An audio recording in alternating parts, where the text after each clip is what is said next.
అంటే ఇక్కడ వాస్తవానికి గవర్నర్ చెప్పేది ఏంటంటే 118 మ్యాజిక్ ఫిగర్ నెంబర్ ఎవరి దగ్గర ఉంటే వాళ్ళనే నేను గవర్నమెంట్ ఫామ్ చేసేందుకు ఆహ్వానిస్తానని చెప్పి ఆయన నిర్ద్వందంగా చెప్తున్నటువంటి పరిస్థితి.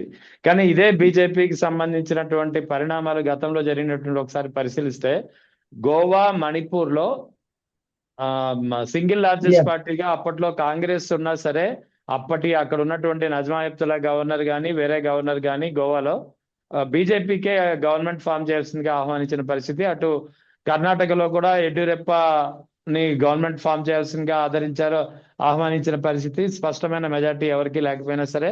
ఆ తర్వాత మహారాష్ట్రలో కూడా ఎన్సిపి ఎన్సిపి బీజేపీని గవర్నమెంట్ ఫామ్ చేయడానికి ఆహ్వానించారు అప్పుడున్నటువంటి గవర్నర్ కోశియాల్. సో ఈ పరిణామాలు కళ్ళ ముందు కనిపిస్తున్నా సరే ఇక్కడ మాత్రం ఆయన నెంబర్ గేమ్ అనేది సాగుగా చూపిస్తున్నారు. ఇది ఇక్కడ మనం గత కొన్ని కేసులు మీరేమో కొన్ని కేసులు చెప్పారు, ఈ మహారాష్ట్రలో గవర్నమెంట్ ఫామ్ చేయడం కానీ గోవాలో ఫామ్ చేయడం కానీ. గోవాలో ఎంత దారుణం అంటే అప్పట్లో కాంగ్రెస్ కి 17 సీట్లు వచ్చినాయి. యాక్చువల్ గా సింగిల్ లార్జెస్ట్ పార్టీ కాంగ్రెస్ మిగతా వాళ్ళతో కలిసేసి గవర్నమెంట్ ఫామ్ చేద్దామని చెప్పేసి అని ఆ రోజు కాంగ్రెస్ పార్టీ ఒక చిదంబరాన్ని పంపించింది అక్కడికి. చిదంబరం వచ్చేసి డైరెక్ట్ గా హోటల్కి వెళ్ళిపోయాడు రాత్రి 11 గంటలకి. ఈ తెల్లారేటప్పటికల్లా గవర్నమెంట్ బీజేపీ ఫామ్ చేసింది. అంటే కాంగ్రెస్ వాళ్ళు ఎంత ప్యాసివ్ అంటే నిష్క్రియగా వర్క్ చేస్తారు అనే దానికి ఒక గోవా అప్పట్లో ఒక లైవ్ ఎగ్జాంపుల్, ఒక ఉదాహరణ. ఈ రాహుల్ గాంధీ ఒక ఎస్ట్రేంజర్ పాలిటిషియన్ లాగా అనిపిస్తారండి. అంటే కొంతసేపు ఇంట్రెస్ట్ ఉన్నట్టు, కొంతసేపు ఇంట్రెస్ట్ లేనట్టు, వీటన్నిటి నుంచి విముఖంగా దూరంగా వెళ్ళిపోయినట్టు అనిపిస్తారు. అందుకే ఇలాంటి పరిణామాలు జరుగుతున్నాయి దేశంలో. అంటే స్ట్రాంగ్ రెసిస్టెన్స్ ఇవ్వడానికి మిగతా పక్షాలు కూడా రాహుల్ గాంధీని సమర్థించకపోవడానికి ఇది ఒక కారణం అనిపిస్తుంది నాకు. గోవాలో కానీ మహారాష్ట్రలో కానీ అక్కడే కాదు, అసలు ఇప్పుడు ఎక్కడ దాకా ఎందుకు సార్? మీరు 1989 ఎలక్షన్ లో రాజీవ్ గాంధీ ఓడిపోయిన తర్వాత 180 సీట్స్ అయినా వస్తే 180 సీట్స్ రాజీవ్ గాంధీని పిలిచారు ఫస్ట్ గవర్నమెంట్ ఫామ్ చేయమని. అప్పట్లో రాష్ట్రపతి పిలిచినప్పుడు తను ఫామ్ చేయలేదని చెప్పేసి ఆ ప్రతిపక్షాన్ని పిలవమన్నాడు. ఆ టైంలో వీపీ సింగ్ గవర్నమెంట్ ఫామ్ చేశారు. మీకు ఇది ఐడియా ఉండి ఉంటుంది. అలాగే మీరు చెప్పిన ఎగ్జాంపుల్స్ కర్ణాటకలో యడ్యూరప్ప గవర్నమెంట్ కావచ్చు, మణిపూర్ లో గవర్నమెంట్ కావచ్చు, ఎక్కడైనా సరే రాజ్యాంగంలో మనకున్న కన్వెన్షన్స్, సాంప్రదాయాలు, సత్సాంప్రదాయాల ప్రకారం ఏంటి, ఎవరైతే సింగిల్ లార్జెస్ట్ పార్టీ అంటే ప్రజలు ఎవరికైతే ఎక్కువ శాతం మ్యాండేట్ ఇచ్చారో వాళ్ళని పిలవడం అనేది ఒక సత్సాంప్రదాయం, ఒక బాధ్యత.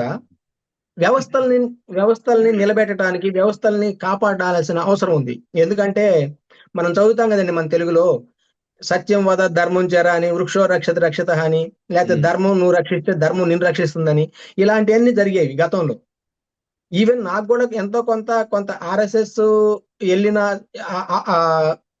అనుభవం ఉందండి. ఆర్ఎస్ఎస్ సమావేశాలకు కానీ ఆర్ఎస్ఎస్ పెరేడ్స్ కానీ వెళ్ళిన అనుభవం ఉంది. కానీ ప్రజెంట్ జరుగుతున్న పరిణామాల్ని అంటే వాజ్పేయి గారు, అద్వానీ గారు రాజకీయాల నుంచి విరమించుకున్న తర్వాత కొత్త జనరేషన్ ఏదైతే వచ్చిందో ఇవి వికృతమైన పోకడలు పోతుంది. ఇది ఎప్పటికీ మంచిది కాదు. ఈ రోజు వీళ్ళు నెలకొల్పే ఈ సాంప్రదాయాలు రేపొద్దున ఇంకా వికృత దశకి వెళ్ళిపోతే పరిస్థితి ఏంటి? దేశం ఏమవుతుంది? ప్రజాస్వామ్యం అవుతుంది. ఆ తర్వాత మీ విషయానికి వద్దాం. ఇక్కడ తమిళనాడులో 108 సీట్లు అనుకుంటే 108లో 2 విజయ్ పోటీ చేశాడు కాబట్టి ఒక చోట రిజైన్ చేస్తాడు రేపు. అంటే నీకు 234 గాను 117 ఉంటే సరిపోతుంది. 118 కూడా అవసరం లేదు. ఎందుకంటే ఒక నియోజకవర్గానికి కానీ రేపు రిజైన్ చేసేస్తే దాన్ని ఇమీడియట్ గా ఆమోదించాల్సిన అవసరం ఉంటుంది. దానికి బై ఎలక్షన్ జరిగింది ఇమీడియట్ గా రేపు జరగదు కాబట్టి ఒక 6 months టైం అది. అంటే 117 ఉంటే సరిపోతుంది. అంటే బీజేపీని గవర్నమెంట్ ఫామ్ చేయకుండా అటు స్టాలిన్ గాని, ఇటు కాంగ్రెస్ గాని, మిగతా పక్షాలు గాని పూర్తిగా దీంట్లో లీనమై ఉన్నాయి. అలాంటప్పుడు ఏదో ఒక దశలో అంటే నా అనుమానం మొదటేమో బయటకు వచ్చిన రూమర్స్ ఏంటి, డిఎంకే ఏడిఎంకే కలిసి గవర్నమెంట్ ఫామ్ చేస్తాయేమో అని చెప్పేసి నాకు వార్తలు బయటకు. రూమరే కాకుండా కొన్ని ప్రయత్నాలు కూడా జరిగే ఉంటాయి బ్యాక్గ్రౌండ్ లో. మీకు జర్నలిస్ట్ గా ఇట్లాంటి అన్నిటికీ నిప్పులేంది పొగరాదని చెప్పేసి అని మీకు ఒక ఐడియా ఉంటది. కానీ ఆ ఫోల్డ్ లోకి వస్తే రెండు ప్రధాన తమిళ పార్టీలు డిఎంకే ఏడిఎంకే కూడా బీజేపీ ఫోల్డ్ లోకి వచ్చేస్తాయి. అంటే వాళ్ళిద్దరిని పర్పెట్స్ లాగా ఆడిస్తుంది. దీన్ని గ్రహించిన స్టాలిన్ రాజకీయ పరిపక్వతతోటి రెండోది మ్యాండేట్ కి దాన్ని సమర్థిస్తూ, రెండోది ఇంకోటి ఏంటంటే వీళ్ళు గవర్నమెంట్ ఫామ్ చేస్తే విజయ్ కి ఉండే లోటుపాట్లు అన్ని బయటపడతాయి ఒక 6 నెలల టైంలో. ఎందుకంటే తను కూడా చాలా ఎక్కువ హామీలు ఇచ్చున్నారు ఎలక్షన్స్ కి. అవన్నీ వర్కౌట్ అయ్యే ఛాన్స్ ఉందా లేదా అనే చూడొచ్చు. గతంలో కేజ్రీవాల్ కి ఇలాగే గవర్నమెంట్ లాస్ చేయటం వల్ల ఢిల్లీలో తర్వాత 67 సీట్స్ వచ్చినాయి, మీకు గుర్తుండి ఓన్లీ అవును బీజేపీకి ఓన్లీ 3 సీట్స్ వచ్చినాయి. ఢిల్లీలో. ఇప్పుడు కానీ ఇలాంటి పరిస్థితుల్లో ఏ మాత్రం తేడా వచ్చేసి ఈ జన్జీని కానీ లేదంటే ప్రజల్ని ఓటేసిన ప్రజలు కానీ అపహాస్యం పాలు చేస్తా కానీ రెచ్చ కొడితే స్నాప్ పోల్స్ కానీ వెళ్తే ఈసారి విజయ్ అనేది 180 200 సీట్లుగా రీచ్ అవుతాడని నా ఉద్దేశం. అందువల్ల ఒకటి ప్రజెంట్ వ్యవస్థల్ని కాపాడాల్సిన విధంగా కాపాడి సత్సాంప్రదాయాల్ని కొనసాగించి అత్యంత హైయెస్ట్ సీట్స్ వచ్చినటువంటి పార్టీ టీవీకేని ప్రజెంట్ గవర్నమెంట్ ని పిలవాల్సిన అవసరం ఉంది.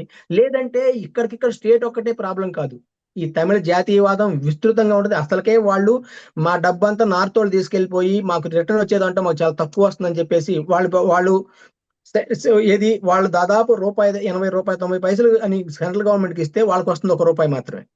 ఇలాంటి పరిస్థితి. రెండోది, నియోజకవర్గాలు లాస్ అవుతామని చెప్పేసి ఇంకా హిందీని తీసుకొచ్చి మా మీద రుద్దుతున్నారని ఆల్రెడీ వాళ్ళు చాలా అసహనంతో బీజేపీకి ఒక్క సీట్ రావడానికి కారణం ఏఐడిఎంకే తో ఇన్ని పెట్టుకున్నా కానీ ఒక్క సీట్ రావడానికి కారణం ఇవే ఉంటాయని చెప్పి నేను అనుకుంటున్నానండి.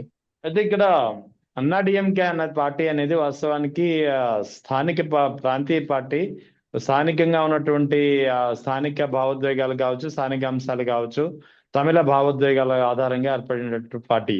అటువంటి పార్టీ ఏ తమిళ్ అయితే బీజేపీని నిర్ద్వందంగా తిరస్కరిస్తుంటారో అటువంటి పార్టీతో జత కట్టి ఎన్నికల్లో పోటీ చేసింది. సో అయినా సరే ఏఐడిఎంకే పార్టీకి ఆ మాత్రం 3వ స్థానంలో కొద్ది గొప్ప సీట్లు రావడానికి కారణం ఏంటంటారు?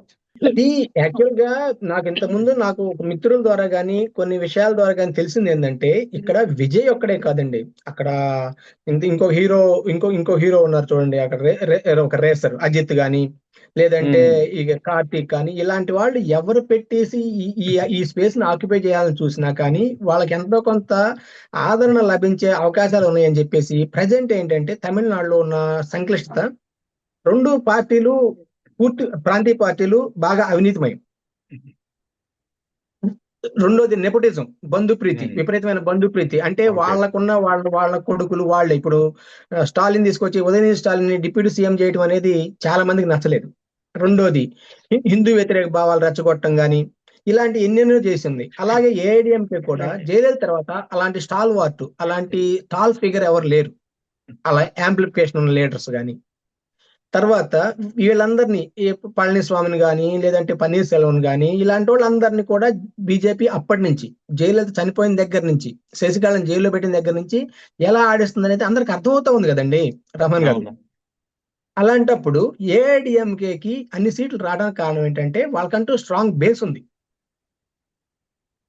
ఇప్పుడు పళనిస్వామికి బీజేపీకి ఉన్న ఏదైనా ఓట్లు మొన్న ఎప్పుడో లోక్సభ ఎలక్షన్ అప్పుడు 10% వచ్చినాయి, అవి కూడా వీళ్ళకే వచ్చి ఉంటాయి అనమాట.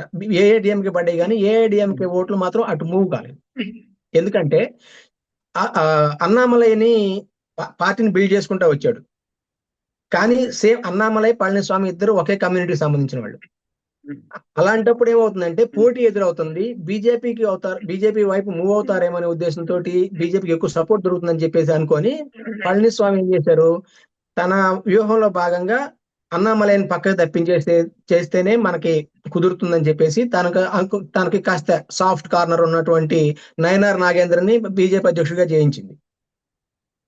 దానివల్ల ఏమైంది, అన్నామలై పూర్తిగా సైలెంట్ అయిపోయారు. ఇప్పుడు అందరికంటే బాగా ఆనందపడే వ్యక్తి అంటే అన్నామలై అనుకుంటాను నేను. ఎందుకంటే ఒక పార్టీని ఒక దశకి తీసుకొచ్చిన తర్వాత వీళ్ళు ఆడిన చదరంగం అత్యంత దారుణంగా ఉండటంతో పూర్తి బేస్ను కోల్పోయింది. రెండోది వాళ్ళంతా ఏహిభావం ఏర్పడిన పరిస్థితి ఇప్పుడు బీజేపీ అంటే తమిళనాడు. వాళ్ళకంటూ ఉన్న స్ట్రాంగ్ బేస్ వల్ల వాళ్ళు నిలదొక్కోగలిగారు, వాళ్ళకి అన్ని సీట్లు వచ్చినాయి. ఎందుకంటే డిఎంకే మీద కూడా వ్యతిరేకత ఉంది, డిఎంకే మీద కూడా బాగా వ్యతిరేకత ఉంది, బంధుప్రీతి. తర్వాత మొదటి ఫైనాన్స్ మినిస్టర్ ని పదవి నుంచి తీసేయటంలో కూడా జనాల్లో ఎడ్యుకేటెడ్ క్లాస్ లో తర్వాత చేసిన కుంభకోణాల్లో కానీ వీటన్నిటి పక్కన డెవలప్మెంట్ అయితే ఎప్పుడు ఆగదు తమిళనాడులో. సెంట్రల్ గవర్నమెంట్ లో ఏం తెచ్చుకోవాల్సిన ప్రాజెక్టులు కానీ గవర్నమెంట్ ఫంక్షనింగ్ కానీ ఇదంతా చాలా బాగా జరుగుతుంది.